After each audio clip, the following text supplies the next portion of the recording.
oppe på Dyna fyr for en liten middag først.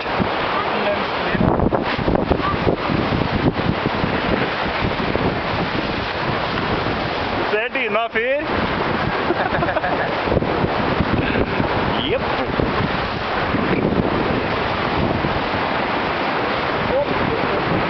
Niceness. Oi, der er det mye spinnaker som går. Nå kommer det mer vind.